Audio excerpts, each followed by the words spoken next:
Okay, so this is the first of an eight-part lecture series on Philo of Alexandria, philosopher, mystic, and defender of his people, by Rabbi Troster. And today we're going to look at the history of the Jews of Alexandria and the life of Philo. And this is important to set Philo within his historical context, partly because we really don't know a lot about his personal life, his personal biography. He also, the other important reason for doing this is he comes out of what I consider one of the great Jewish civilizations, that of Alexandrian Judaism, or some people call it Hellenistic Judaism, that there was a melding in Alexandria especially, and in Egypt, and also in other places, but Alexandria was the center of of Judaism and Hellenistic civilization. And Hellenistic civilization itself was not purely Greek, but itself was a fusion of Greek civilization and Eastern civilization, Persian, Mesopotamian, and so on. So what you have is Hellenistic Judaism, as it is often referred to, which had an impact on all forms of later Judaism, including Rabbinic Judaism, by the way. You can find elements of Hellenistic ideas throughout Second Temple Judaism and into Rabbinic Judaism, and sometimes in obvious and sometimes in subtle ways. It was one of the great Jewish civilizations. One second. And it was destroyed in the wars with Rome and did not survive. One can speculate on what would have happened if it had survived. There might not have been Rabbinic Judaism at all. There might have the rise of Rabbinic Judaism may have occurred, but there might have been another form of Judaism. It's also likely, by the way, that in places like Syria, where there were extensive Jewish communities influenced by who were part of this Hellenistic Jewish civilization, that many of them converted to Christianity because of the similarities between early Christianity and the Hellenistic Jewish tradition. It wasn't such a big leap for them in certain ways. These are all scholarly theories which have been argued about now for over a century. And Philo is in some ways, like Maimonides, is the exemplar of this civilization towards the last years of its existence, which is interesting, okay? Because by the time of Philo, it had been around for several hundred years. So what we're going to do is to begin with looking at the basic history of what happened. We're going to look specifically at Egyptian and most particularly at Alexandrian Judaism. Then we're going to look at Philo's and his family, what we know about him and his family, and his autobiographical. And then we're going to, starting next week, we're going to look at his political writing. Him as a defender. I subtitled this philosopher, mystic, and defender of his people. We're going to start with the defender part, because that's the most historical and most autobiographical material that we have of his political writing, which is primarily in two treatises, one against the former Roman governor of Egypt, a man named Flaccus, and the second one, his report on his being part of a delegation to the emperor Gaius Caligula, where he was one of the main members of the Alexandrian Jewish delegation. So we'll start with that. In addition, we'll also look at excerpts from his work on Joseph, because his interpretation of the life of Joseph, he sees Joseph as the ideal politician. So we can learn a little bit about his political understanding from his writing on Joseph. We won't look at the whole work, we'll just look at bits and pieces of it. So for next time, this is the book, quite inexpensive and complete. If you want, read the treatise on Flaccus and the one on the legation if you have time. Okay? Yes, Cantor. Quick question. You said that Maimonides didn't know about Philo, but he knew all about Yeah, he did. So how do...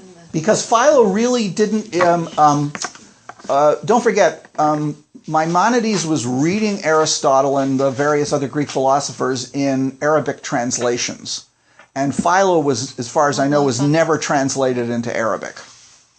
Okay, and therefore preserved only in the church settings. And in fact, some of his works only survive in Armenian translations in the Armenian church. Yeah. I just wanted to mention I got this used, and it's like new, and it was $6 and something. There you go. You beat me. Amazon Prime $17. Okay. But again, this is an old translation, but there's a good recent introduction. The more scholarly translation with the original Greek is the Loeb Classical Library, 12 volumes. With the Greek, if anybody wants to go a little further. I will be referring to this because this has got some good notes on specifically on some of the characters that we will do it. I also mentioned, for those of you who hadn't come earlier, that if you've seen the series I, Claudius many years ago, a number of the characters from I, Claudius will be showing up as important characters in the next couple of weeks. The Emperor Gaius Caligula, the Emperor Claudius, the Emperor Tiberius, various other figures who, King Herod Agrippa I, who all are in the series, and also a couple other minor characters as well. Anybody have any questions before we go further? Yes, Sam. You said Flaccus and something else? The Legation to Gaius, it's called. Embassy to Gaius. Yeah, I mean, there are Latin names for each of his works, but he has it. So Flaccus is called In Flaccum, and usually scholars refer to Philo's works from their Latin names. And the Embassy to Gaius, which is the first part of a treatise on virtue, meaning that there are times when we have some of his works. There's quite a few. We probably have only 2/3 of what he wrote. There's likely that there were a considerable number of other books that he wrote. Was he widely read? That's a good question. We don't know. We know that the Christians read him. How widely read was he during his own lifetime is quite interesting. And of course, one of the other questions is what he wrote. Who was it directed towards?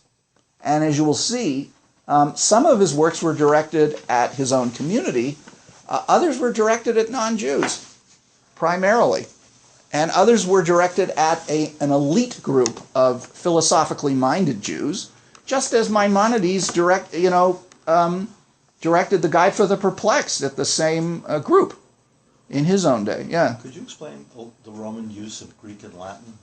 What do you mean? I thought they spoke Latin. No, in the Eastern Empire, Greek was the language, except for the Roman administrators, and most of the Jews in the Eastern Empire spoke Greek. The Jews of Eretz Yisrael, a considerable number of them spoke Greek, but those that didn't spoke Aramaic. But most of the Jews who spoke Aramaic were outside the empire, in the Persian Empire, in Mesopotamia, because Mesopotamia was only part of the Roman Empire for a very short period of time under the Emperor Trajan. So most of the Jews in the Roman Empire were Greek-speaking. Yeah. Was there a kind of Judeo-Greek dialect, like the way they had in a lot of places? Interestingly enough, no. That was one of the fascinating things, that the Jews of Alexandria spoke the same Greek as their neighbors. As we will get to that, because that itself is quite a fascinating issue. What distinguished somebody from being Jewish, right? What did Jewish being? Well, in those days, I'm not even only want to use the term Jewish. I want to use the word Judean. Okay, how did you know when someone was a Judean or not? You will see it's not such an easy thing to define. All right, so the government officials spoke Latin, did you say? Probably, but most educated Romans spoke Greek as well. And all of our documentation that we're talking about is in Greek, and even when we look at synagogue inscriptions throughout that period from the Eastern Empire and even from Israel itself, you do not see Latin inscriptions. You see Greek inscriptions and sometimes Hebrew and sometimes Aramaic. And who used Latin primarily? Or was it? Well, the people in the Western Empire. Okay, in other words, everybody in the western half of the Mediterranean, Latin was the primary language of the empire and the government and everything else. But the Eastern Empire was Greek-speaking, and eventually, of course, that was reflected in the split in Christianity between the Western Church, where Latin is the sacred language, and in the Eastern Church, where Greek is the sacred language, to this very day.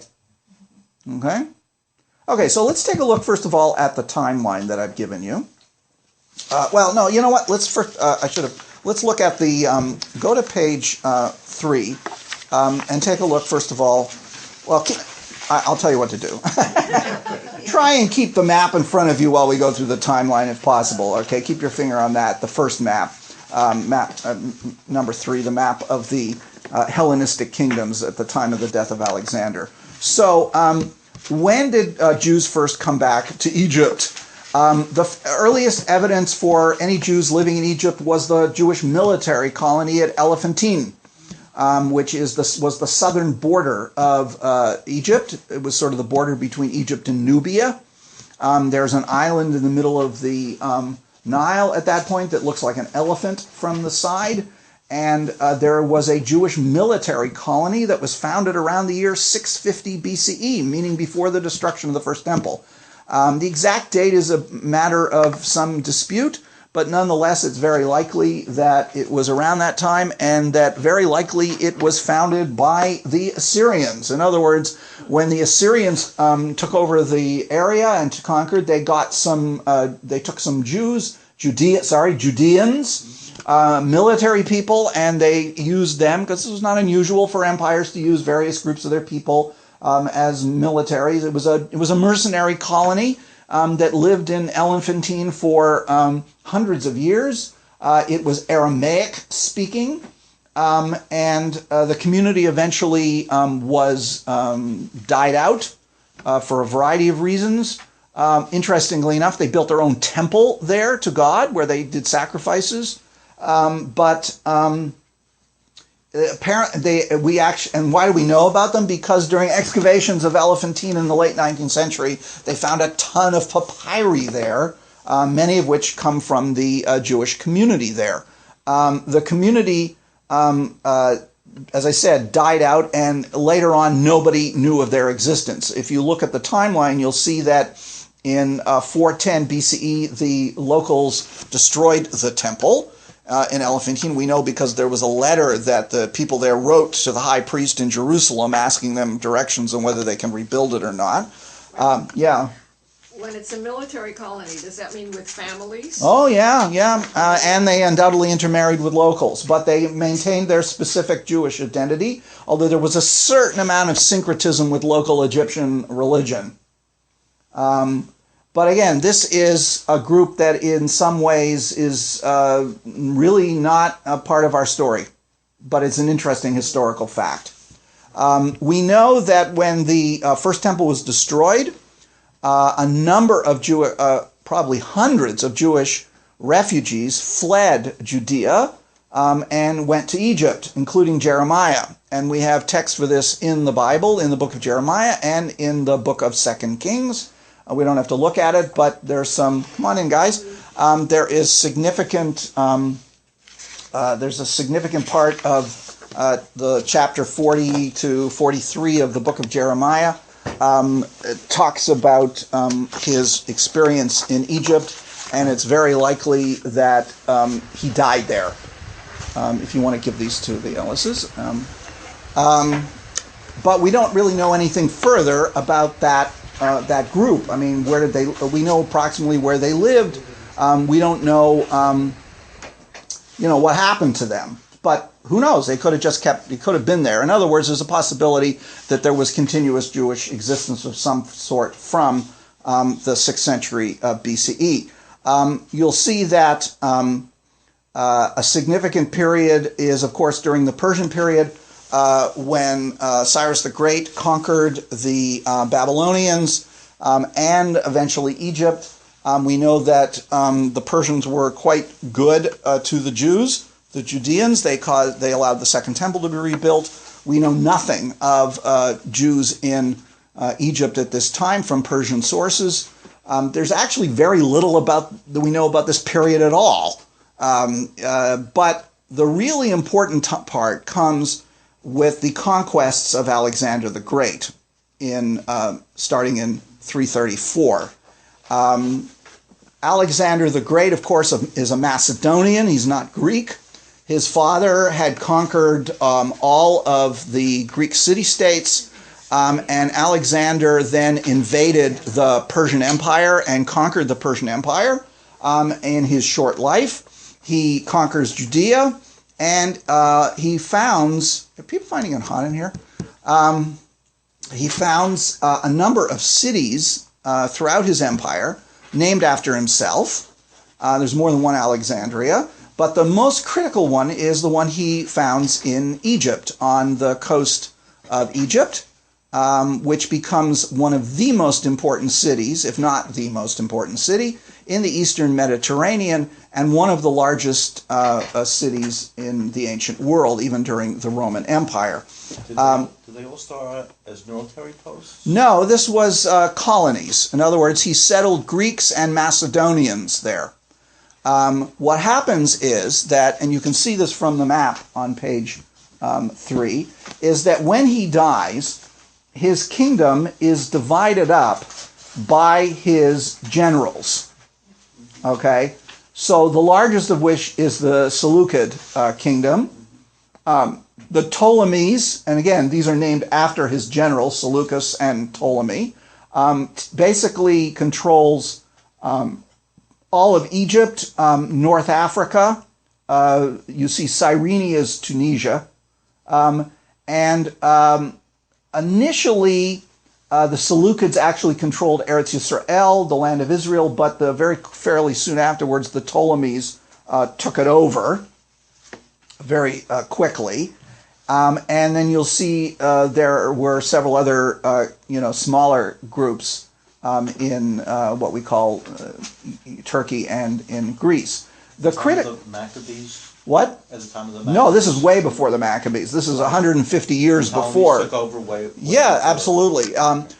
So what happens, if you'll take a look at your timeline, is that Ptolemy the First forcibly locates many Jews to Egypt from Judea as slaves.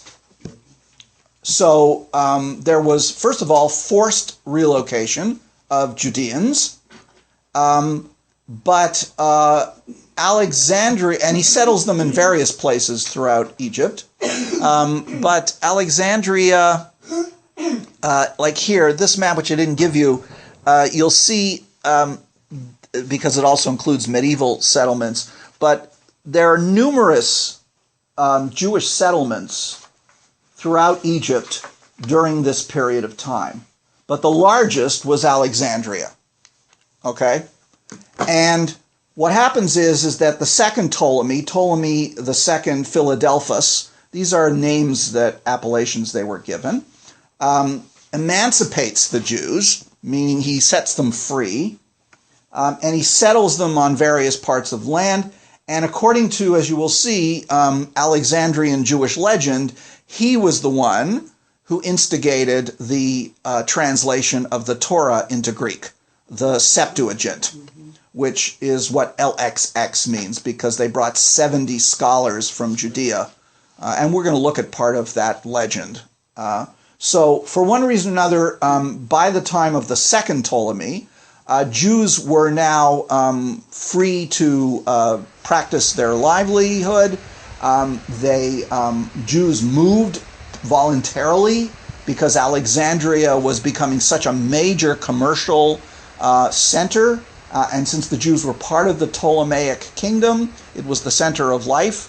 And so more Judeans moved there. So very quickly, Alexandria becomes an important center of Jewish life. We have evidence that the earliest Jews who moved there were Aramaic speakers, but within a couple of generations, they became Greek-speaking. And the translation of the Tanakh, the Torah first, into Greek is an indication of that.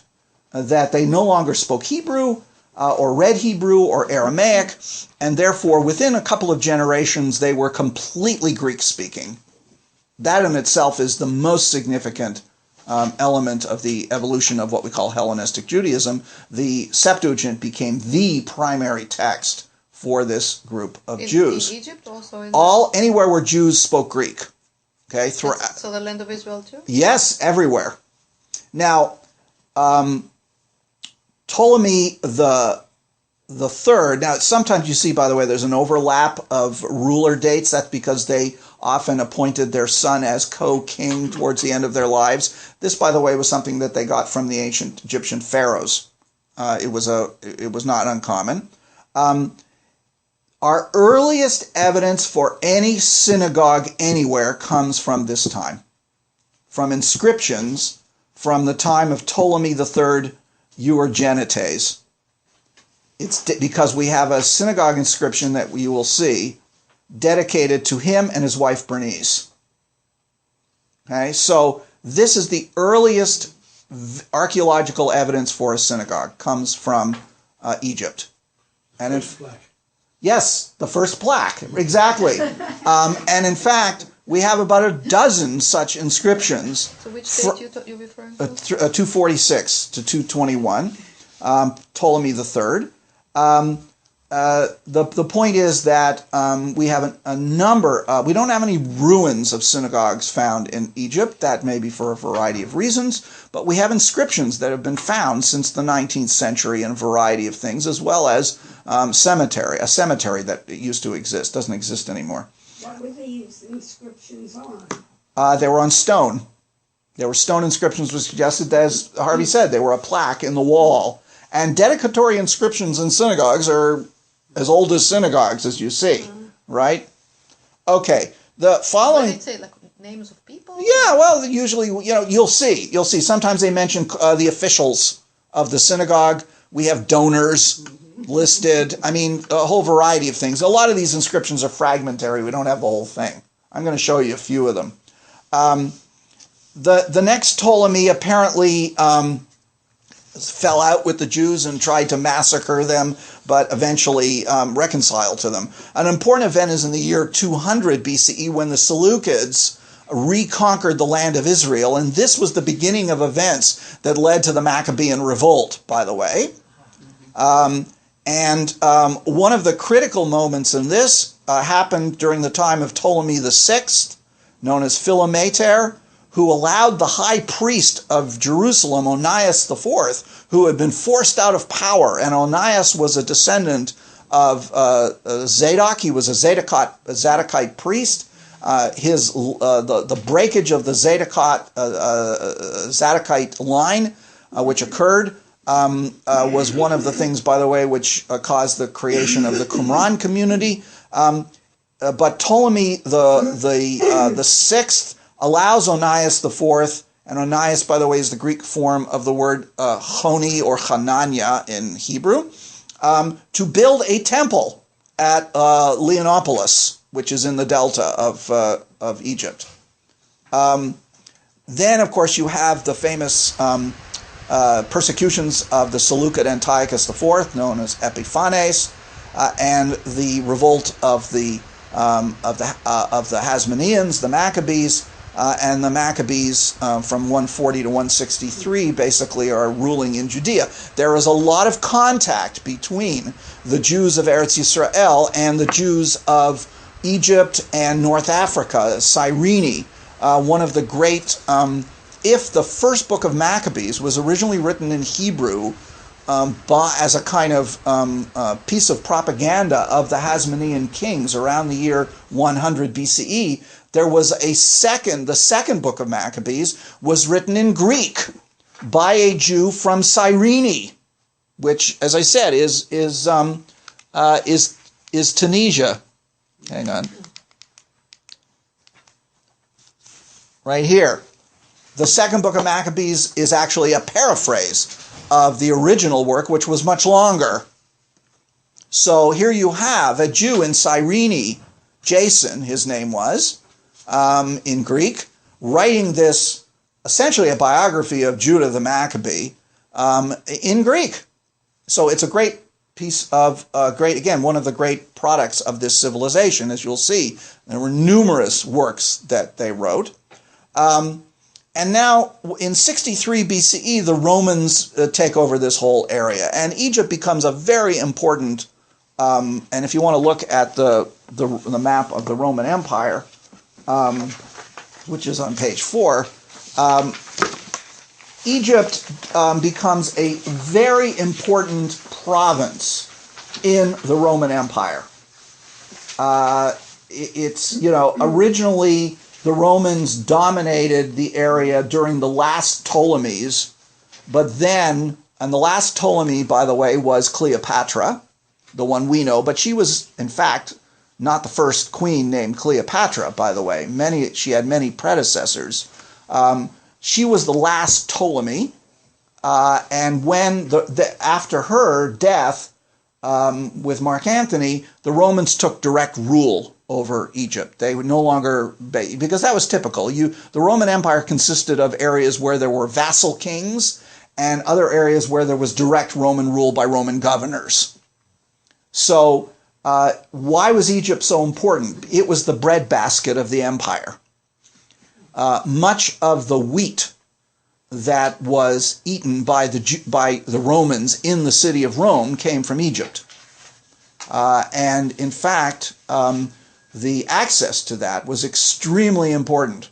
So much so that the Emperor Claudius completely, the main port of Rome is Ostia. I don't know if any of you have ever been to Ostia. Mm-hmm. There are huge ruins of ancient Ostia that have been dug up. And the harbor of Ostia was one of the most important ports of the Roman Empire because that was the port in which the goods came that were then transferred either by land or by riverboat to Rome, because that's where the Tiber exits into the Mediterranean.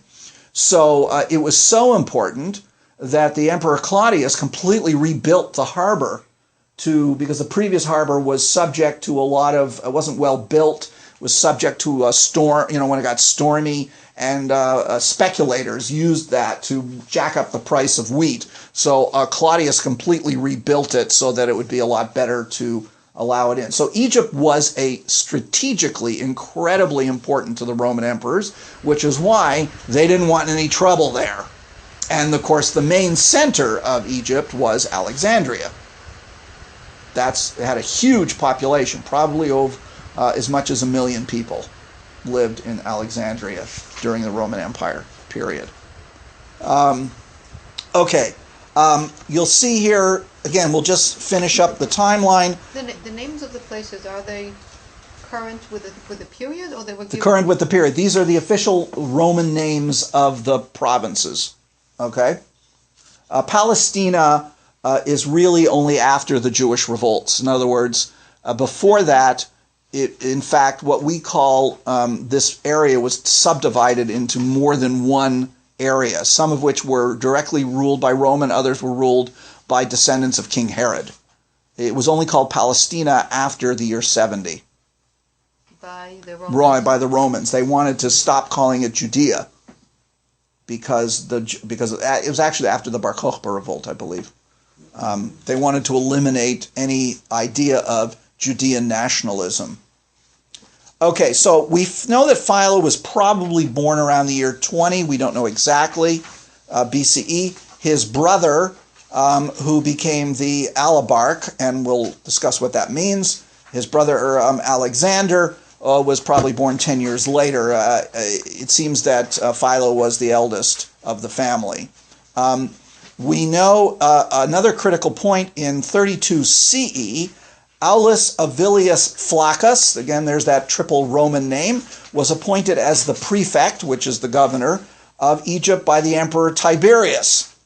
What happens is that in 37, Caius Caligula, who is the nephew of Tiberius, becomes emperor, and in the next year there are huge riots that break out between Jews and Greeks.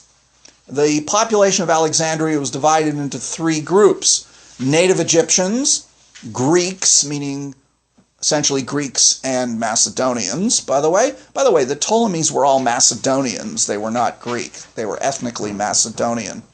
And what happens is, and this is under Flaccus's governorship, 2 years later, there is Caius Caligula tries to place his statue in the Jerusalem temple, which causes a huge problem in Judea. But this is also when Philo heads a delegations of Jews to Alexandria to the Emperor Gaius to appeal to him about restoring their rights in Alexandria, because evidently what happened in the riots, the impact of it was still being felt a couple of years later. What happens is they don't succeed, as you will see, but a year later, Gaius Caligula is assassinated and his uncle Claudius becomes emperor. And under Claudius, things get better, a little better for them. Herod Agrippa I, who was the grandson of Herod the Great, is actually, because he's a close friend of Claudius, he is actually given the position of direct rule in Judea. And many, Herod, who I didn't put in the timeline, had ruled over all of what we call the land of Israel, plus some other areas, adjacent areas. But at his death, his territories were divided up into three different sub-kingdoms to his sons. Judea then was taken over for direct rule by the Romans at one point, but because of Herod Agrippa's friendship with Claudius, Herod Agrippa was given back Judea in direct rule, as well as some of the territories of his uncle, and he became therefore the ruler of an area that was close to the size of what Herod the Great, in fact, had ruled. But he only ruled for a short period of time. He died, and we assume Philo died around the year 50. The Emperor Nero, of course, becomes emperor in 54 when Claudius dies. During Nero's time, again, there is the beginning of tremendous upheavals in Judea and in other parts of the Eastern Empire where with the Jews. And so you begin with what we call the First War of the Jews against Rome in the year 66, which lasts till 74. And if you'll turn over the page, you'll see some specific dates. In 66, it begins with a rioting that results as a result of the Romans plundering the temple, because the temple had a huge treasury from Jews all around the world, and 6,000 Jews were killed in the riots. This is all according to Josephus and other sources. And also, riots break out in Alexandria as well. And they are suppressed by a man named Tiberius Julius Alexander, who is the nephew of Philo. At this point, he is one of the commanders of the Roman Empire, of the Roman army. We'll learn more about this guy. And again, the numbers are often probably exaggerated, but according to Josephus, anyway, 50,000 Jews were killed in Alexandria and Egypt in the suppression of these riots. In 67, what happens is Nero is still emperor, and Vespasian, who is one of the main generals of the Roman army, he invades the Galilee. Nero dies in 68, and what you have is what's called the Year of the Four Emperors, where Nero was the last of the Julio-Claudian clan that goes back to Julius Caesar. So there was no obvious successor to Nero from the family. So what you had is a series of short-term emperors, of military commanders, and eventually Vespasian becomes emperor. And he gives command of the army in Judea to his son Titus. And Titus is the one who completes the reconquest of Judea, the conquest of Jerusalem, and the destruction of the temple in the year 70. Masada holds out for another 4 years, and with the destruction of the people at Masada, the revolt officially is over. However, that doesn't mean things calm down. And between 115 and 117, there is a second war of the the Jews against Rome, often called the Kitos War, because the general who was the main one who suppressed it was a guy named Lucius Quietus. Therefore, in Jewish text, he's called Kitos. And the war are a series of revolts in Judea, Cyrene, again, that's where we have Tunisia today, Cyprus, Mesopotamia, because this is when the Romans briefly took over Mesopotamia, and in Egypt, again, centered in Alexandria. And Lucius Quietus suppresses the revolt, acting for the Emperor Trajan, and in the process, the Jews of Cyprus are completely annihilated. Most of the Jews of Cyrene are killed, and the damage to the Jews of Alexandria is so bad, that's essentially the end of the Jewish community there of any great extent. Yes? What kind of religion is in Egypt that interacts with the Roman? Well, and you the have Hellenism, native Egyptian paganism, which still active? exists. You have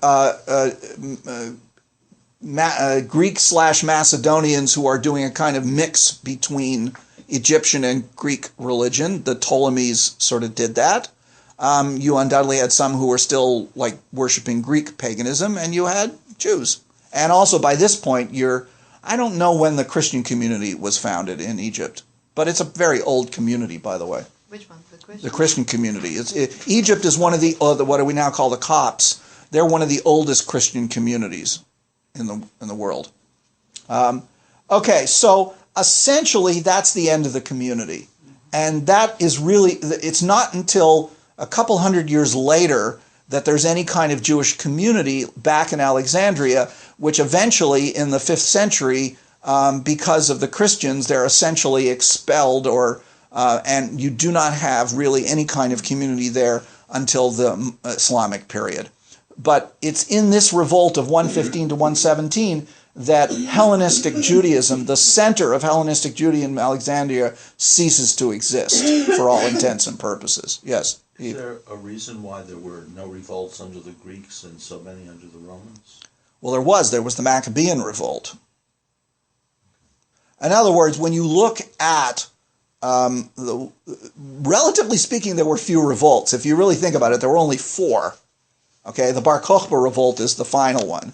So in this whole long period of time, from the Alexander the Great until the end of the Roman Empire, there are only 4, which is over 1,000 years. Over 600 years, you have 4 revolts. Those are not just the big ones. Those are the revolts.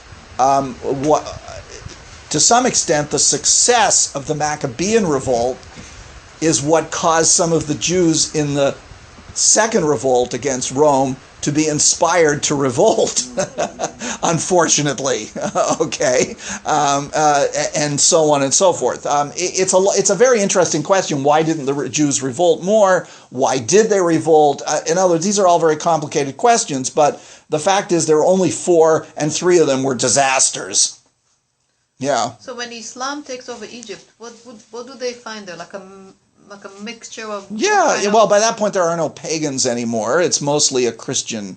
there are no pagans in Egypt by the time the Muslims arrive. It's what we call the Byzantine Empire. It's Greek. It's Eastern Orthodox Christianity with various sects. There are some Jews there, but under the Muslims, Egypt becomes again a center of Jewish life. Mm-hmm. I mean, Maimonides eventually lives there, but that's much later. So 132 to 136 is the third revolt against Rome, which is the Bar Kokhba revolt, which was again centered in Judea and was in some ways a worse disaster than the first in terms of number of people killed. Unfortunately, we don't have a lot of sources for the Bar Kokhba revolt like we do for the first revolt, which of course we have Josephus. Okay. But the taking over Christianity has to be led by some kind of emperor or something? Well, it spreads, and eventually, after Constantine, paganism is suppressed. Absolutely. Okay, so take a look now on page 2. You will see a map of Alexandria, from early Christian times, which is not quite as old as the period we're talking about, but gives you a fair idea of what Alexandria looked like. What's interesting is that the land on which Alexandria existed began to sink considerably, which is why large parts of ancient Alexandria are in fact underwater today. They keep finding wonderful Well, things. this is it. In the last 10 years, they've been doing incredible underwater archaeology, finding those parts of Alexandria dating back to Roman times that are now underneath the water. And there may be Jewish stuff there too, we don't know. But if you'll take a look, you'll see an area called the Jewish Quarter, which is sort of on the right side of the map around the middle near the Temple of Pompeii. We know, according to Philo, maybe we can have the doors shut at this point. We know, according to Philo, that Alexandria was divided into 4 quarters, each named after the first 4 letters of the Greek alphabet, alpha, beta, gamma, delta, and that the Jews occupied them in one of the quarters they were the majority population in the area where it says the Jewish Quarter. They also lived in other parts of the city as well, and there were Gentiles living in the Jewish quarter. But the fact is that there was one area of the city that they were primarily, focused in. As you see, there's a considerable port there. And the island of Pharos, of course, is the place where the famous lighthouse was. Pharos will become the place, supposedly, where the Septuagint was created.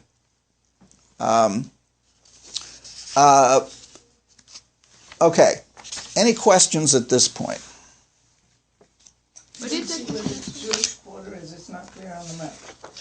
Yeah, it says Jewish Quarter. Oh, that way. Oh, I'm sorry. You see it? Where is it? Right here. I got it. Got it?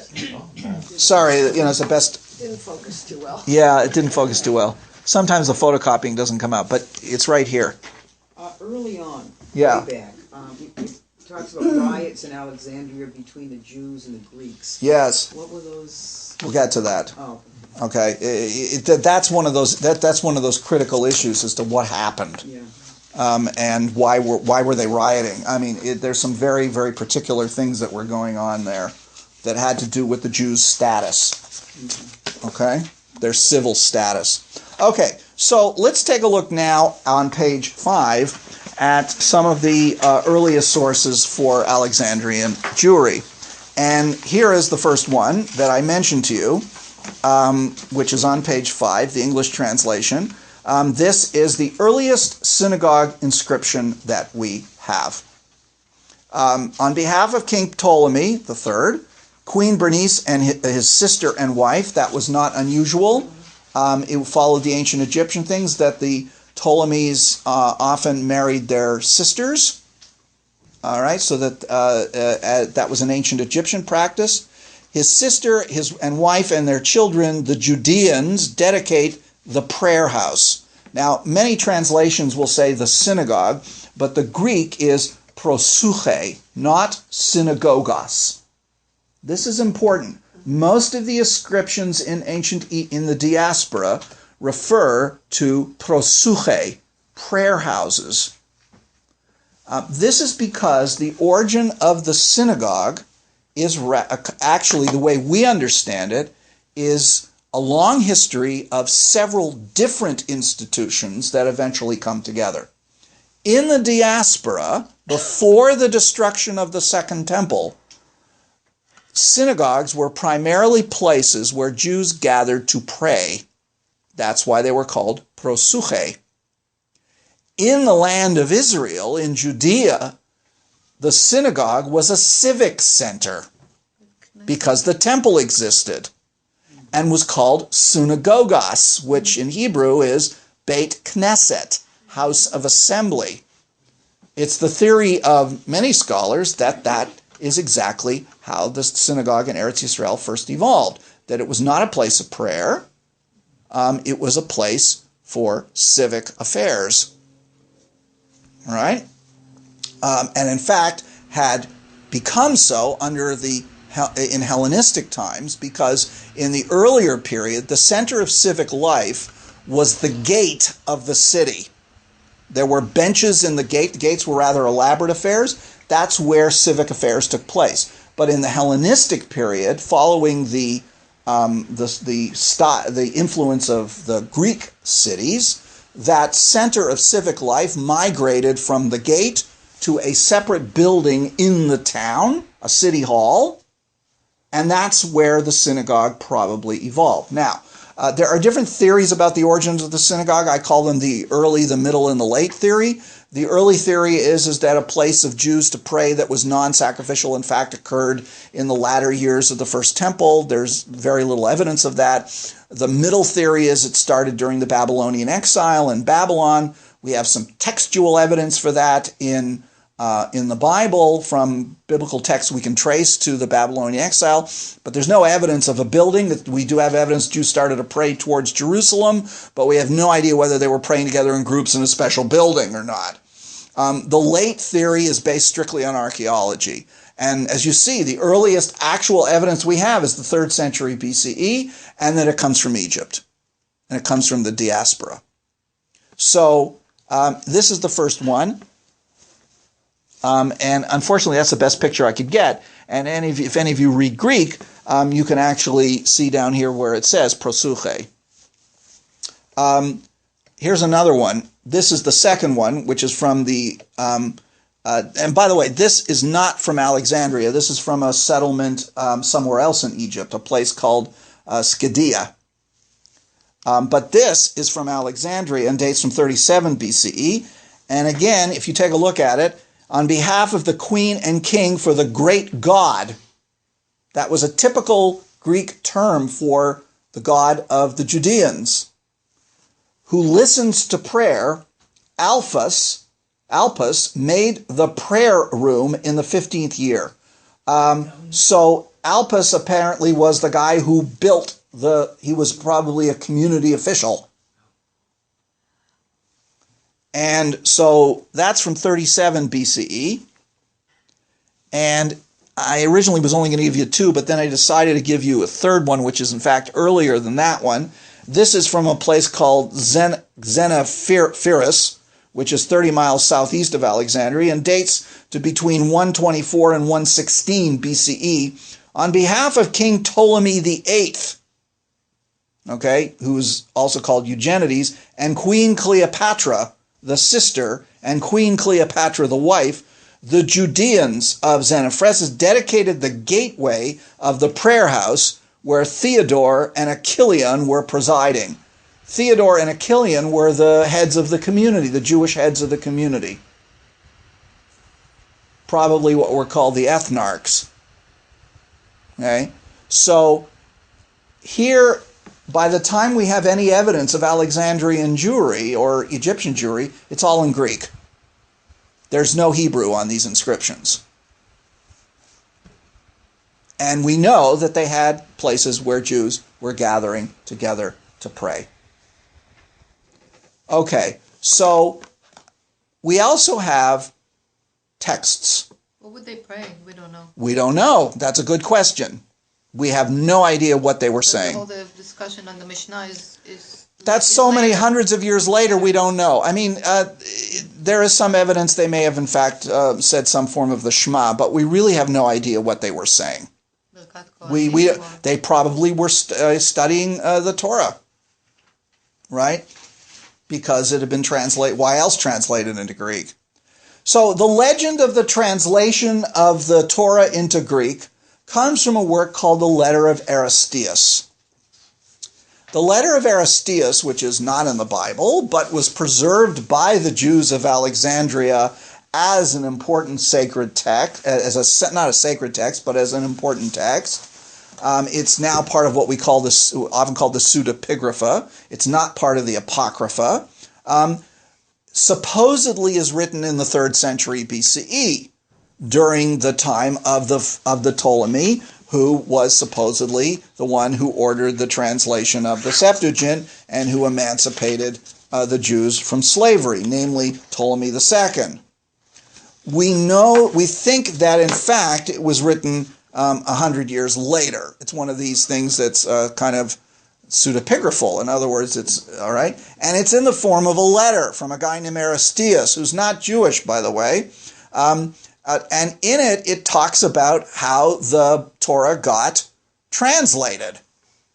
And in the process, by the way, tells us, has some very interesting details about Jewish religious practice at the time. Little hints here and there about what they did and so on and so forth. But here is, starting in part 9, how it all got started. Would somebody like to, Suzanne, would you like to begin reading, please? Demetrius of Phalerum, the president of the king's library, received vast sums of money for the purpose of collecting together, as far as he possibly could, all the books in the world. What's the library he's talking about? The famous Library of Alexandria, which when this was written existed. By means of purchase and transcription, he carried out to the best of his ability the purpose of the king. On one occasion when I was present, he was asked, "How many thousand books are there in the library?" And he replied, "More than 200,000, O king, and I shall make endeavor in the immediate future to gather together the remainder also, so that the total of 500,000 may be reached. I am told that the laws of the Jews are worth transcribing and deserve a place in your library." "What is to prevent you from doing this?" replied the king. "Everything that is necessary has been placed at your disposal." "They need to be translated," answered Demetrius, "for in the country of the Jews they use a peculiar alphabet, just as the Egyptians too have a special form of letters, and speak a peculiar dialect. They are supposed to use the Syriac tongue, but this is not the case. Their language is quite different." Syriac is Aramaic. And the king, when he understood all the facts of the case, ordered a letter to be written to the Jewish high priest that his purpose, which has already been described, might be accomplished. Okay, so the letter is written to the high priest in Jerusalem, who at this time was under the Ptolemies, and the high priest is named Eleazar. So there's a whole thing about how he writes the high priest, and there's all this back and forth, and they're going to send a delegation of scholars from Judea who know Hebrew and Greek to come to Egypt to do the translation. So a little later on, there's this other interesting detail, starting at the top of page 6. Thinking that the time had come to press the demand, which I had often laid before Eusebius of Tarentum and Andreas, the chief of the bodyguard, for the emancipation of the Jews who had been transported from Judea by the king's father, for when, by a combination of good fortune and courage, he had brought his attack on the whole district of Coeli, Syria, and Phoenicia to a successful issue, in the process of terrorizing the country into subjection, he transported some of his foes, and others he reduced to captivity. In other words, this is talking about how the first Ptolemy had conquered the territories of what was referred to as Colis Syria, which is what we call today the land which Judea was part of. It was part of a province in Persian times, and Phoenicia. So the area today, everything we call Israel, the territories, Lebanon, up into Damascus, that whole area, Ptolemy I had conquered from the Seleucids. All right? And typical, thereby capturing a lot of people in the process of this war. And that's how they got slaves, by the way. The primary source of slaves was war. So capturing these territories, you enslave a whole bunch of people because it's economically, viable, and you haul them off to wherever you want them. Go on. The number of those whom he transported from the country of the Jews to Egypt amounted to no less than 100,000. Now that's probably a slightly exaggerated figure, but there were undoubtedly lots of them. Of these, he armed 30,000 picked men and settled them in garrisons in the country districts. This was not unusual. In other words, you use some of them as mercenaries to garrison your outposts. And even before this time, large numbers of Jews had come into Egypt with the Persian and in an earlier period, still others had been sent to Egypt to help Psammetichus in his campaign against the king of the Ethiopians. This may be an allusion to Elephantine. The fact of the matter is that the letter of Aristeas claims there were already Jews in Egypt during the Persian times being used as mercenaries and soldiers. Okay, so this, in the process of telling this whole story, we learn about how the Jews of Egypt got there under the Ptolemies and how they became emancipated from being slaves so that they had an official status in Egypt, specifically in Alexandria. I mean, the estimates of the number of Jews in Egypt during the time of Philo go as high as 1 million Jews, the majority of whom lived in Alexandria. We just have no idea, but it is some enormous figure of the number of Jews who lived in Alexandria. It was probably, outside of Judea itself, was the largest population of Jews in the Roman Empire. I'm excluding Mesopotamia, Babylon, where there were still lots of Jews from the time of the Babylonian exile, because that was in the Persian Empire. But in the Roman Empire, the largest Jewish community outside the land of Israel was in Egypt, most of whom lived in Alexandria. Okay, so now it goes on and on and on about the translation of the work. It's quite fascinating. It's written very much in a kind of style very typical of the Greek works at the time. And now we're going to see what happens when they finish the translation. Irma, do you want to pick it up then? Yes, Sam. Who was the king? Ptolemy II. Ptolemy II. When the work was completed, Demetrius collected together the Jewish population in the place where the translation had been made, and read it over to all in the presence of the translators, who met with a great reception also from the people, because of the great benefits which they had conferred upon them. Okay, now you notice this is very similar to scenes in the Bible where the whole community is gathered together to hear the Torah being read in the book of Ezra, Nehemiah chapter 8. So this is very similar and maybe a kind of literary replication of that. This is the 5 books of... This is just the first part. Eventually, the rest of the Tanakh was translated into Greek by the Jews in Alexandria, but this is just the Torah at first. This must have gone on for weeks before that they could read the whole thing. Well, we know in the book of Nehemiah it took 3 days, but the point is when they read the text in Hebrew. Go on. They bestowed warm praise upon Demetrius too, and urged him to have the whole law transcribed and present a copy to their leaders. See, originally it was just supposed to be for the library. Now the Jews want their own copy. Go on. After the books had been read, the priests and the elders of the translators and the Jewish community and the leaders of the people stood up and said that since so excellent and sacred and accurate a translation had been made, it was only right that it should remain as it was, and no alteration should be made in it. And when the whole company expressed their approval, they bade them pronounce a curse in accordance with their custom upon anyone who should make any alteration, either by adding anything or changing in any way whatever any of the words which had been written, or making any omission. This was a very wise precaution to ensure that the book might be preserved for all the future time unchanged. When the matter was reported to the king, he rejoiced greatly, for he felt that the design which he had formed had been safely carried out. The whole book was read over to him, and he was greatly astonished at the spirit of the lawgiver. Who's the lawgiver? Moses. Now notice, what does the text become for the Jews of Alexandria? A sacred text. The Septuagint becomes as sacred to them as the Hebrew text of the Torah is for the Jews, the Jews of Judea, the Hebrew or Aramaic-speaking Jews. So the Septuagint becomes a sacred text for them.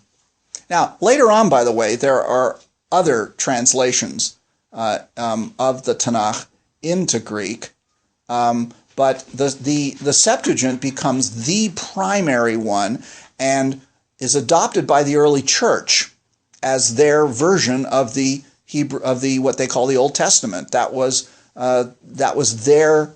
It became sacred to them. But the fact is that they had scrolls, because everybody had scrolls of this, and this is what they read in their synagogues when they did Torah readings. They read the Septuagint, and for them it became sacred. And notice, not making any changes. That's out of the Torah itself. If you look in the Torah itself says you're not allowed to make any changes in this text. That's in the book of Deuteronomy. So they're replicating this. They're taking upon themselves as a community that this shall now be their sacred scripture. This is a fascinating story. How about prayers in Greek?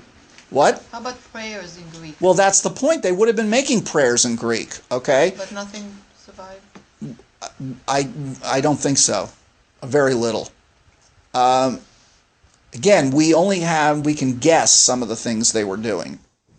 But what was going on in the synagogues of Alexandria, or in fact, most of the synagogues at this time, we have no idea.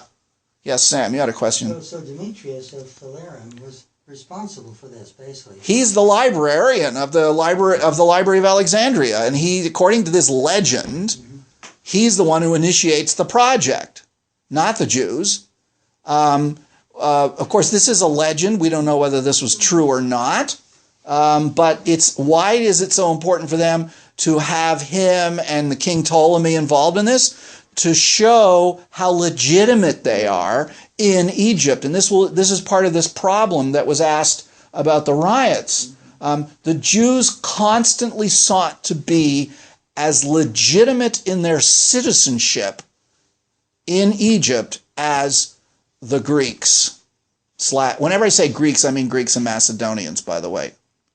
And this is going to become a political issue for them of highest. So this legend is really important to them to show they were emancipated, they were given rights, and they have as much right to be there as anybody else. Yes, Suzanne. Isn't part of the legend that the 70, the reason it's called the 70 is that supposedly they had 70 scholars independently working who translated, and the translations agreed completely. And that was, so they knew that this was the proper sacred text. Exactly, that they see the Septuagint as divinely inspired translation. By the way, many evangelicals today use only the King James translation of the Bible, and they will tell you that it is divinely inspired. What's interesting is the Septuagint itself, when you look at it and compare it to the Hebrew, and you can go online and actually see an English translation of the Septuagint. So if you look at the English translation of the Septuagint, you don't read Greek, and you look at an English translation of the Hebrew, you will notice places where the Septuagint has interpreted text, where there's a definite ideology behind the Septuagint, which attempts to reduce the anthropomorphisms of the Hebrew Bible and reflects certain philosophical trends in Egypt at the time in the Jewish community. So ideas about God, what they choose, how they choose to translate the Tetragrammaton, the Yud He Vav He, how the epithets they refer to God as. There's definitely a certain religious ideology that's expressed in the Septuagint. The other thing you should know is that the Hebrew text that the Septuagint was translated from is not the same as the Masoretic text that we have today. Is it supposed to be older? It's different. It's a different textual tradition from Eretz Yisrael, whereas the Masoretic text is probably Babylonian, and there are distinct textual differences. And for years, scholars theorized this, because when you translate the Greek text back into Hebrew, you will see the differences. But they actually found some of this non-Masoretic Hebrew at Qumran. In Qumran, they found both. The text that underlies the Masoretic text and the text that underlines the Septuagint. That's one of the fascinating things about the Septuagint. And when you look at some of the later books, for example, the Septuagint's translation of the book of Jeremiah is 30% shorter than the Masoretic, and may in fact represent the first edition of the book of Jeremiah that Jeremiah's scribe, Baruch ben Neriah, carried with them to Egypt, as opposed to a second edition that was sent to Babylon. There's actual evidence in the book of Jeremiah for 2 editions of Jeremiah's prophecies. one in Egypt and one in Babylon. So you have to understand, it's not a translation is never just a translation. It is a very distinct evidence of particular spiritual and philosophical ideas that existed in Egyptian Jewry at the time. It's a very sophisticated translation. Yes, Stephen? In Alexandria, what did it mean to be a slave and be emancipated? Well, if you were a slave, you were owned by your owner. It was like, yeah, you were on your property. Yeah, exactly. You were property. But slavery in the Roman world was not like slavery in the American South. But you could emancipate slaves, and slaves became could become, full rights. They could purchase their freedom. Yes, they could purchase their freedom and so on. Slave. I don't want to get into it, but slavery is a very complicated phenomenon in the ancient world. Does Septuagint mean 5 books? It means 70. 70. It refers back to the 70 scholars, which is why we short form it as LXX, which is the Roman numerals for 70. That itself is a miracle, is it not? What? The 70 rabbis agreed. Well, they weren't rabbis, but 70 translators. yeah. But again, that's a legend, right? It's a legend. We don't know if it actually happened. Okay. What is the pseudepigraphy once again? Well, you have the books that are what we call canonical to the Hebrew Tanakh, right? If you look at the Protestant Bible, that's what they consider also canonical, meaning part of the Old Testament. The original Christian Old Testament included a bunch of books that still the Catholics venerate as sacred, but that Luther decided were not sacred. These books are therefore referred to as the Apocrypha. The Apocrypha are books that don't exist in the Masoretic Bible. For one reason or another, they were not included in the Hebrew Bible. Most of them were originally written in Hebrew. The Hebrew originals were lost, and they were translated into Greek, and they were part of the Septuagint. In other words, the books of the Apocrypha were all part of the Septuagint, which means they were all considered sacred texts by Greek-speaking Jews. Some of the books were written in Greek to begin with, in Alexandria, very likely, except for Second Maccabees, which was written in Tunisia, Cyrene. When you look at a Catholic Bible, the Old Testament includes those books that were all in the Septuagint, but not in the Hebrew Bible. The book of Ben Sira, we know, was originally written in Hebrew because we actually have now most of Ben Sira's, the original Hebrew, found in the Cairo Geniza. So then there's a bunch of other books that didn't make it into the Septuagint, didn't make it into most Christian canons, but in some cases, some of them made it into some of the Eastern Orthodox traditions. These are grouped in a group of books called the Pseudepigrapha. And again, these classifications of Apocrypha and Pseudepigrapha are really arbitrary. These are all books, when you take them all together, these are all books that were written mostly by Jews in the Second Temple period, many of them written in Greek, some of them written in Hebrew and the Hebrew originals were lost, some of them written by Christians, or some of them written by Jews and then re-edited by Christians. If you'd like, next week I can bring in, there is a complete collection of all this material in two fat volumes I can bring in and show it to you so you can see what I'm talking about. It's a huge variety of literature, but most of it represents the literature of Hellenistic Judaism. And it's a whole variety of stuff. Okay, so let's go on to talk about the Jewish quarter of Alexandria. So now we know about Jews in Egypt. Let's now look a little more, and here we're going to Josephus. Cal, do you want to pick it up? Bottom page 6, but for Alexandria. But for Alexandria, the sedition of the people of the place against the Jews was perpetual.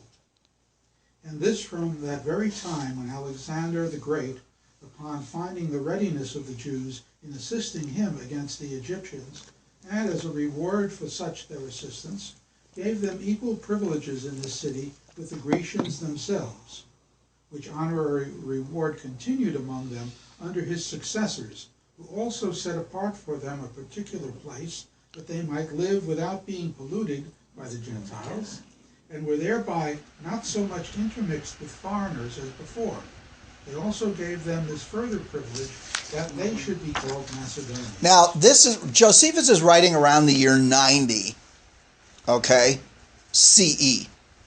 He doesn't have this, I don't know if he knows the letter of Aristeas, so this whole idea of the Jews were slaves and then got emancipated, he's not talking about that. He's saying it was from the time of Alexander the Great, which undoubtedly Jews of Alexandria were probably claiming that when Alexander founded Alexandria, he gave the Jews, because they helped him against the Egyptians, equal civil rights to the Greeks / Macedonians, which is why they should be called Macedonians. And that the conflict between Jews and Greeks was precisely over this rights, okay? In other words, were they full citizens or not? And this was a problem because if you were a citizen, you had to participate in civic rights, public civic rituals, which included public sacrifices to the patron gods of the city. The Jews were claiming a special privilege. They wanted to be equal in all aspects in citizenship, but be exempted from these public religious rights. They wanted to have it both ways.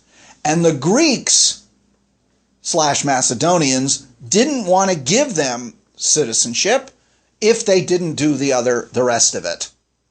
So this political fight was at the heart of the conflicts between Jews and Greeks in Alexandria, which occasionally broke out into open warfare. And by the way, the Jews were not helpless victims in these riots. They were active fighters back. Okay?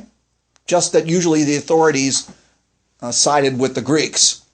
So, but what do we learn from this? That there was a very particular part of Alexandria that was the Jewish quarter to separate themselves from the Gentiles. Now, we know that very likely we know that there were Jews in other parts of the city, and there were probably Gentiles living in the Jewish quarter as well. It wasn't such a strict separation.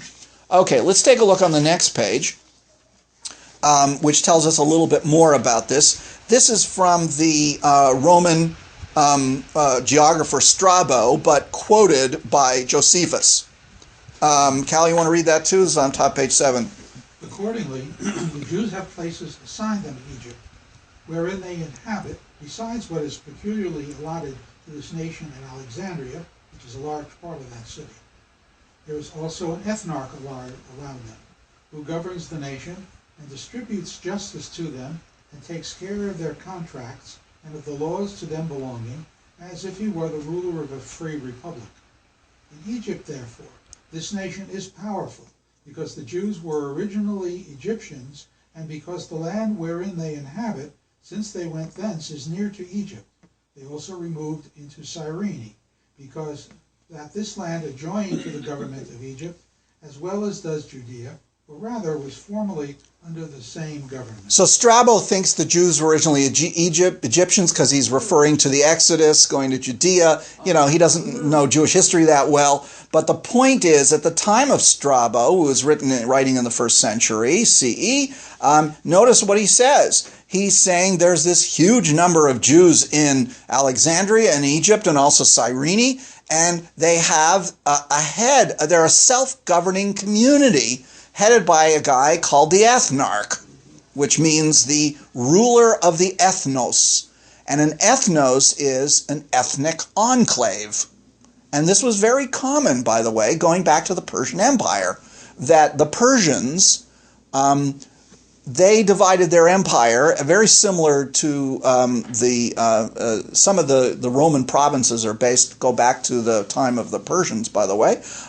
They had large provinces called satraps, and the governor of a satrap was, satrapies, and the governor was called a satrap. He was a Persian. But then the satraps were subdivided into ethnic enclaves of the various peoples who lived there. And those ethnic enclaves were self-governing. meaning the people spoke their own language, they practiced their own religion, and they ruled themselves. And the head of those ethnic enclaves was called the ethnarch. Judea under the Romans was, under the Persians, was one of these ethnic enclaves ruled eventually by the high priest. What Strabo is saying is that the Jewish community in Alexandria was in effect an ethnos ruled by an ethnarch. And that in itself is an interesting question. Did the Jews have a legal status of being a self-governing community or not? Because this would conflict with their notion of being citizens of Alexandria. Okay? And this is an argument among scholars where we're not 100% sure this is in fact true. As you will see, the term for such a self-governing community within Greek administration is called a polytuma. And whether the Jews of Alexandria constituted a polytuma, which was a legally self-governing entity, is a question of debate. Okay? Now, there's no historical evidence of either side. There's a little bit of both. In other words, Strabo is one for yes, right? But now, here we're going to go, if you have your copy of your book, to page 729. We're going to briefly look at a section from the Flaccus where Philo discusses Alexandria.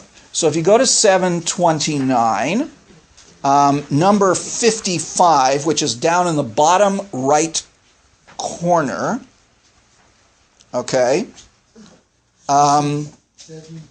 729 down in the bottom right corner, you see where it says 55? Okay, Cal, do you want to start reading that? So when the people had received this license, what did they do? There are 5 districts in the city, named after the first 5 letters of the written alphabet.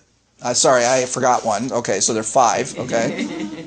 These 2 are called the quarters of the Jews because the chief portion of the Jews lives in them.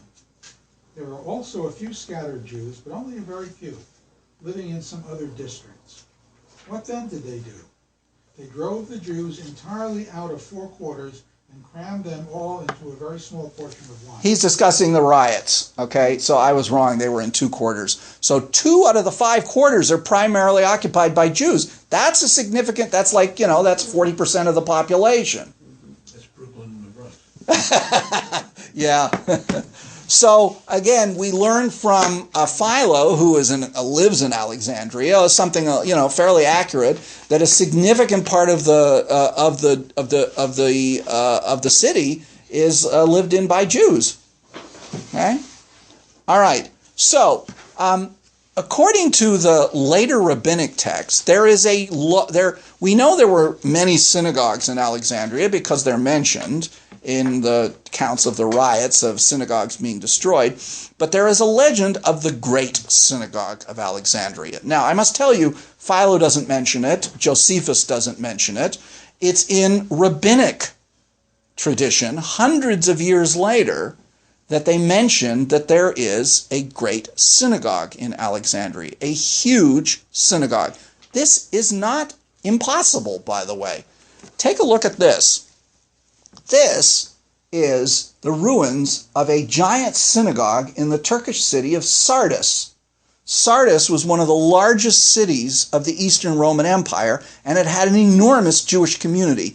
They found, back sometime, I forget exactly when, they found the ruins of a gigantic synagogue there, the largest synagogue ever found in the ancient world, estimated to hold between 1,000 and 3,000 people. It's the size of a football field. In fact, was really what we would call a Jewish community center, where this end here was where the worship took place. And who knows what was going on here? There's extensive ruins. You can go there today. It's a big tourist site. Here's a model in the Museum of the Diaspora in Tel Aviv that shows it. This is the worship side going back. It's in a neighborhood. It was converted it went through more than one building process and was converted from some other public building that the Jews bought. And along here was a street where all these stores existed along the wall of the synagogue. Here is what it looks like. This is looking from the worship space towards the other end. I'm gonna, you'll get this when I send out the recording. But if you look online, there are tons of pictures of it. You can see online, including close-ups of incredible mosaics on the floor. And here is the worship space where there were chairs in a semicircle, like in a sort of a stadium style behind, and some kind of altar here, or bema or something. This is probably where they read the Torah from. Here's a close-up of it with these eagles and various other things. Where is this? Sardis in Turkey. Okay? The theory is that if there was one like this in Sardis, there had to be one in Alexandria. The idea of one being in Alexandria is not impossible. That's the reason why I'm showing you these pictures. The fact that you could have a synagogue that big, although this is from much later, this is already from several centuries after the Alexandrian, and don't forget they're talking about a synagogue before the destruction of the temple, and synagogues before the destruction of the temple tended to be fairly small. Nonetheless, it's not impossible. So let's see what the rabbis said. Harvey, do you want to read it? Everybody got a few more minutes?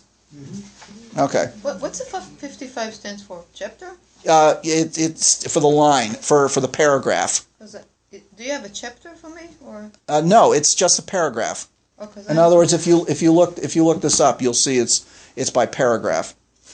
Okay. Go ahead, Harvey. It has been taught. It has been taught, Rabbi Judah stated, he who has not seen the double colonnade of Alexandria in Egypt has never seen the glory of Israel. Notice this is a double colonnade here, what's called a basilica style. Right? Go on.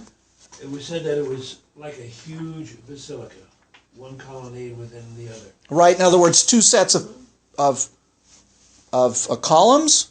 Go on. And it sometimes held twice the number of people that went forth from Egypt. This is a bit exaggerated. That would be more than 2 million people. Go on. There were in it 71 cathedrals. Aha, now, I had to look this up. A cathedra is a chair. If you look it up, it says a bishop's chair. That's where you get the word cathedral from, the place where the bishop resides, and that's why when the Pope speaks ex cathedra, okay? But a cathedra is a Greek word for a big fancy chair. Go on. Cathedra of gold, corresponding to the 71 members of the great Sanhedrin. Not one of them containing less than 21 talents of gold, and a wooden platform in the middle upon which the attendant of the synagogue stood with the scarf in his hand. When the time came to answer Amen, he waved the scarf and all the congregation blew the response. In other words, it was semaphore signals. Okay, say Amen, because it was so big, nobody could hear the chazan. They had no microphones. Right. They moreover did not occupy their seats promiscuously, but goldsmiths and sat separately, silversmiths separately, blacksmiths separately, metalworkers separately, and weavers separately, so that when the poor man entered the place, he recognized the members of his craft, and on applying to that quarter, obtained a livelihood for himself and for the members of his family. Okay, so this is a legend. It's obviously exaggerated. We have no idea whether this building existed or how big it was, but it could have been there. It's not impossible. And one of the things that I've always wanted to know is, of course, Alexandria is a modern city because the Muslims built on top of the ancient ruins. I wonder if under the water or somewhere underneath anything there are the ruins of the foundations of the great synagogue. Probably not, if it existed.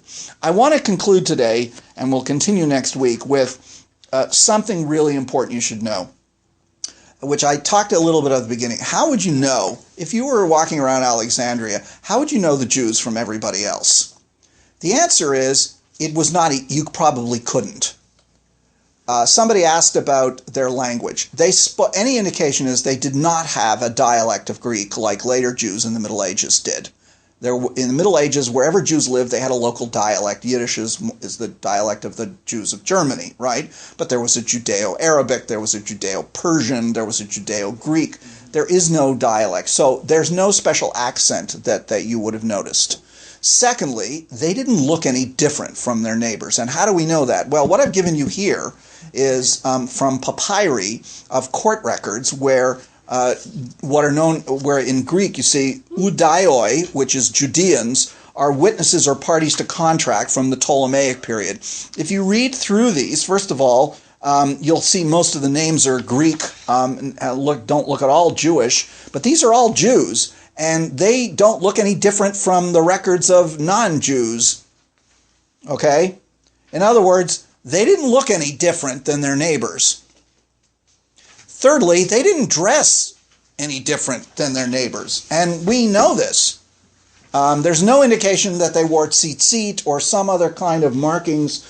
When you look at Hellenistic synagogues, and one of the famous ones is the one from Dura Europos in Syria, where you have pictures of biblical characters wearing Greek and Roman dress, and they look like Greek, like the same pictures you would see. This is a very unusual. We'll talk a little more about this maybe next time, but Dura Europos is an unusual building because the synagogue illustrations are quite human looking, right?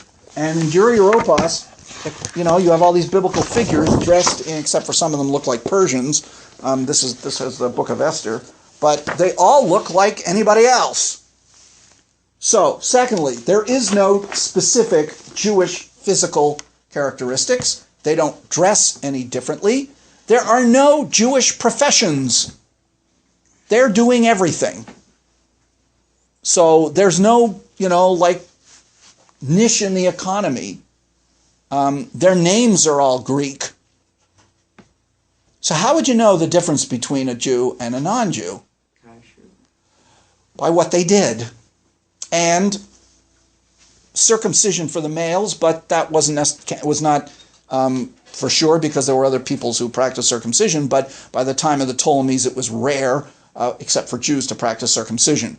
But of course, that would be a rather shameful thing to do, to strip some man down to see whether or not, and you wouldn't be able to tell with the women anyway. So the only way that people could really distinguish between Jews and non-Jews was by what they did. It was well known the Jews practiced some form of the Sabbath, and how they practiced the Sabbath we do not know, aside from going to synagogue to read Torah and doing prayers, which we do know they did from records like Philo. We know they practiced some form of kashrut. Again, what did they practice? It wasn't necessarily what later rabbinic tradition was, but we know that one of the primary things was they didn't eat pork. And they didn't sacrifice to other gods. They had no statues in their synagogues and refused to do that. By the way, it didn't mean they didn't have art. And some of the synagogues had representational mosaics and drawings, but they didn't worship a figure. There was, of anything. We know that they, observed holidays. And we know they went on pilgrimages to Jerusalem. As you will see, Philo himself went to Jerusalem once. So that's one of the things you have to understand, that and I'm using a loaded term here, they were very well assimilated into the local culture. But they were proud of being Jews. And they themselves, first of all, they were against intermarriage. We know that. But secondly, they also referred to Jews who had dropped their Jewish identity and had stopped being observant or identifying themselves as Jews as rebels to the community. And as you will see, one of the greatest rebels of the Jewish community in Alexandria was Philo's nephew, Tiberius Julius Alexander. Okay? He is the example of what a Jew who decides to leave the community could achieve. But he was considered a rebel by the community for very good reasons. Yeah. I was thinking of the word apokoros. It sounds Greek. Well, it is Greek, and it means Epicurean, but that's a term the rabbis adopted. So we'll stop there. There's a few more texts I want to talk about the connection about the Hellenistic community and the Alexandrian community, and then we'll get on to Philo's family. If you want to read on in some of this stuff, please do. But I want to get to beginning to read Philo next time. So if you want to read Flaccus. That's the first one we're going to read. It's quite well written, and in some cases even amusing. But take, do you want me to hang on to these for you guys? Yeah. Okay. So, see you next week. Yes, one particular thing. What I didn't, when I booked the dates, let me turn this off.